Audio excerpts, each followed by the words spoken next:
Alors salut les potes, comment ça va? On est dans la vidéo Récup 2. Finalement ça va être simplement un bilan de cette séance d'aujourd'hui.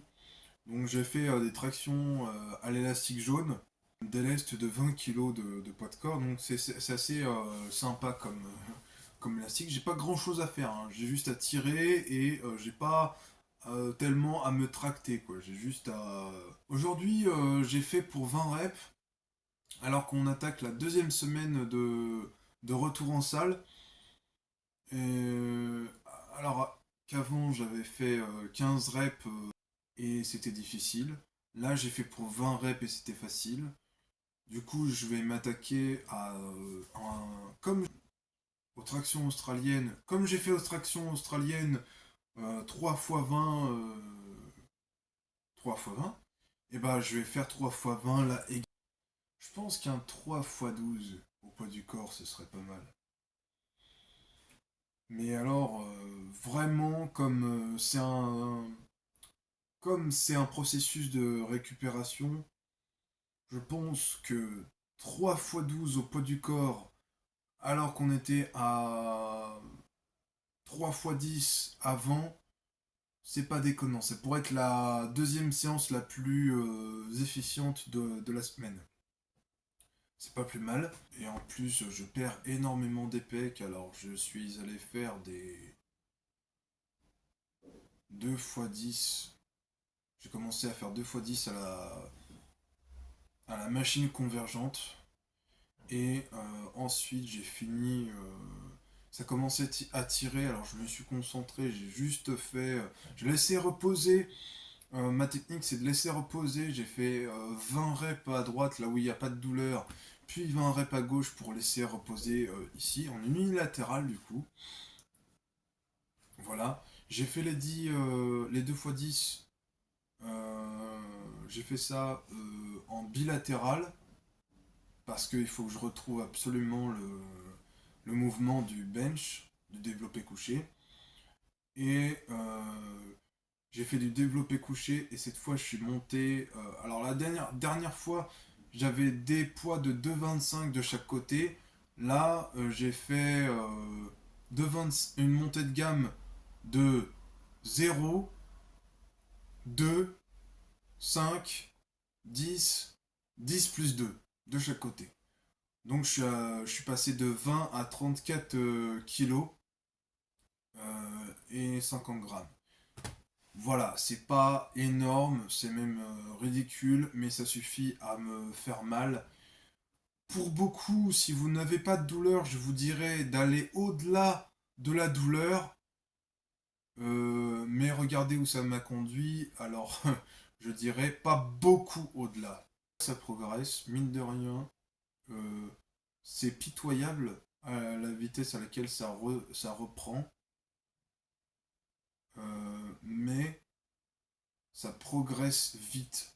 C'est-à-dire que je m'attendais, après un mois d'arrêt, je me disais, ouais, bon, bah, je vais pouvoir remettre à mi-chemin lourd à mi-chemin de ce que je faisais au maximum pour une rep, donc 90 x 2. 2 reps à 90, plutôt. Je suis pas encore 180. Je pense que ça se voit physiquement. Coucher, c'est des séries de 20, tout simplement. Et au lieu de poser, repartir, poser, repartir, poser sur le plexus solaire. Ce que j'ai fait, c'est que j'ai marqué un temps de pause et j'ai fait attention à tout ce que je faisais.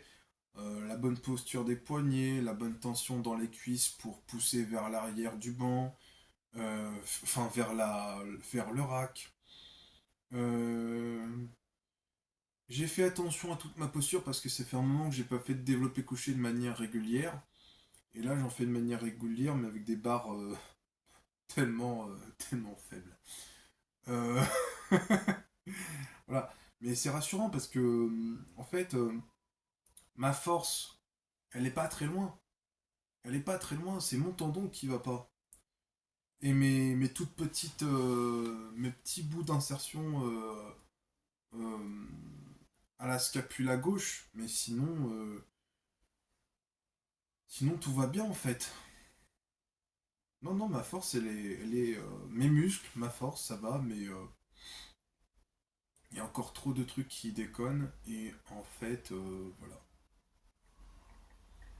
Bah, je crois que c'est bon, hein. Après, les squats, j'ai fait 20 reps avec au hack squat avec des poids de 15 de chaque côté. Et j'ai fait. Donc, ça, c'était une série de chauffe nécessaire, hein. Je crois que j'en ai même fait deux. Il valait mieux faire deux que pas assez. Et j'ai poussé jusqu'à. Je crois que j'ai mis 70 pour 10 reps. Fois 2. Et c'est très bien passé. Je suis descendu le plus bas possible. Ça m'a fait galérer, mais alors de fou malade. Et j'ai réussi quand même. Donc tout va bien. J'ai fait des tractions scapula. Et là, pareil, je suis passé de 20 secondes où je me suspends 3 fois. Mais c'est vraiment. C'est pas belle. C'est pas une belle prise. C'est-à-dire que à 15 secondes, je suis comme ça. Puis après, je me détache, je me détache, je me détache. Crac, je tombe. Mais j'ai une petite technique pour ça, c'est-à-dire que si je lâche la barre avant le temps que j'ai envie de réaliser, je donne un petit élan sur la pointe des pieds et je remets ma barre comme ça, j'agrippe bien fort à nouveau et en général comme ça je peux faire. C'est une sorte de rest and pause du grip de la suspension à la barre. Donc c'est pas mal. Moi, je vous recommande cette méthode. Alors ça, c'est parfait. Comme ça, on est sûr de faire le temps qu'il faut. Et au-delà du fait d'être sûr, parce que c'est pas de la triche, c'est seulement votre corps qui est plus violenté. Du coup, il est en train de se dire, ah ouais, j'en vois plus que juste une limite plus facile. En fait, il faut repousser la limite. Si elle est trop facile, ça va pas.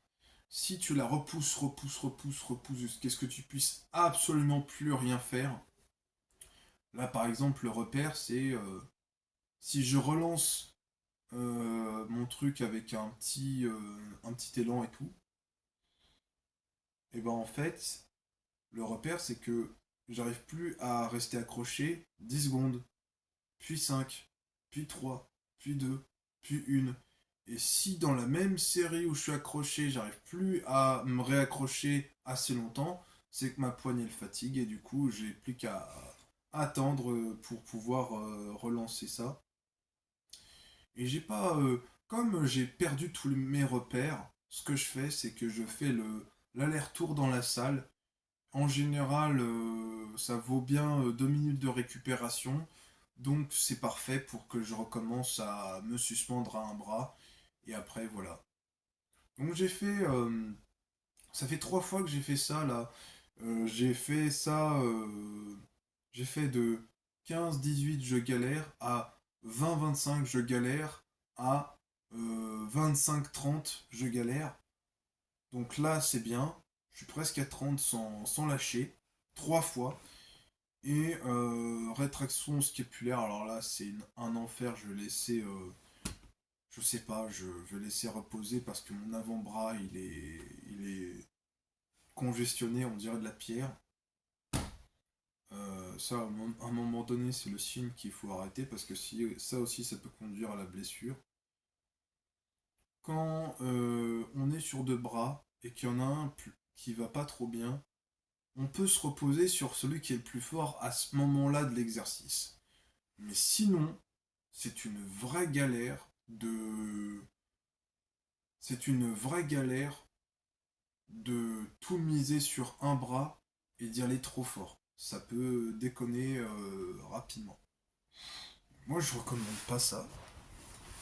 Voilà, donc les potes, c'était un plaisir de vous parler. N'oubliez pas de vous abonner, d'activer les notifications, de partager, d'en parler à vos amis. Et je passe une annonce que j'ai pas l'habitude de passer. Voilà, n'oubliez pas que je suis coach sportif. Vous pouvez tout à fait me contacter sur Instagram. Je le mets en description de chaque vidéo. Je suis libre. Envoyez-moi, bombardez de DM. Je m'en fous, je prends. Pour du coaching Pas pour n'importe quoi, je vais pas devenir votre pote, hein. Clairement. Je vous appelle les potes, mais ça c'est... je vous appelle les abonnés, quoi, c'est tout. Ouais, donc je fais du coaching à domicile, ça peut être de la force, de l'hypertrophie, de l'endurance, pour toutes sortes d'objectifs. Perte de poids, prise de masse et perte de gras. Je m'appelle Antoine Pipelier, je suis diplômé d'État, j'habite le 15e de Paris, et je peux très bien recevoir à domicile ou aller à domicile ou à un parc à côté où tout est possible. Donc contactez-moi sur Instagram. Portez-vous bien surtout.